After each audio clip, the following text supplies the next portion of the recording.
அல்மா herbal அப்படிங்கிற YouTube சேனலை போய் சப்ஸ்கிரைப் பண்ணி வச்சுக்கோங்க. இளநரை வந்து சில பேருக்கு பரம்பரையாக இருக்கும், சில பேருக்கு சத்து குறைபாடாக இருக்கும். நன்றாக சத்துக்கான உணவுகளை சாப்பிட்டால் இளநரை போகும். இளநரை உள்ளவர்கள் தேங்காய் சிரட்டையை, கொட்டாங்குச்சி இருக்கு இல்லையா, அது 2 கொட்டாங்குச்சி எடுத்து நெருப்பில் வந்து எரித்து அதை எடுத்து நல்லா வந்து அரைச்சிக்குங்க. அம்மியில் வச்சோ மிக்சியில் வச்சோ பவுடர் ஆக்கிங்க. ஒரு 1/4 லிட்டர் தேங்காய் எண்ணெயை வாங்கி இந்த கொட்டாங்குச்சியிலேருந்து அரைச்ச அந்த கறித்தூளை அந்த தேங்காய் எண்ணெயில் போட்டு நல்லா கலக்கி ஸ்டவ்வில் வச்சு ஸ்லிம்மில் வச்சு 2 மணி நேரம் நல்லா லேசாக எரிச்சிங்கன்னா அப்படியே எண்ணெயில் அந்த பவுடர் கலந்து கருநிறமாக மாறிடும். அதுக்கப்புறம் அதை எடுத்து வடிகட்டி வச்சுருந்து அதை எடுத்து தினந்தோறும் தடவிட்டு போகணும்.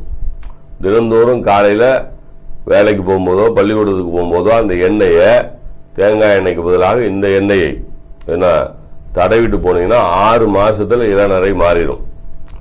அதே போல் வயதானவர்கள் நினச்சி போனால் அதை டை அடிக்கிறீங்களே, அதுக்கு பதிலாக இதை செஞ்சு செய்யுங்க.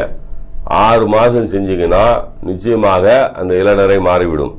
அதே போல் பல பேர் வந்து மருதாணி தடவிக்கிறீங்க. மருதாணி தடவுறதுல தப்பு இல்லை. பித்த உடம்புக்காரர்கள் தடவினால் ஒன்றும் பிரச்சனை இல்லை. வாத உடம்பு உள்ளவர்கள், உடல் வலி உள்ளவர்கள், அதே போல சளி பிடிப்பவர்களெல்லாம் மருதாணி தடவி வந்தால் சளி அதிகரிக்கும், தலைவலி அதிகரிக்கும், தலைபாரம் அதிகரிக்கும், உடல் வலி அதிகரிக்கும், இதெல்லாம் அதிகரிக்கும்.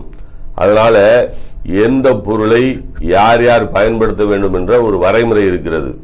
அந்த வரைமுறைப்படி செய்யுங்கள்.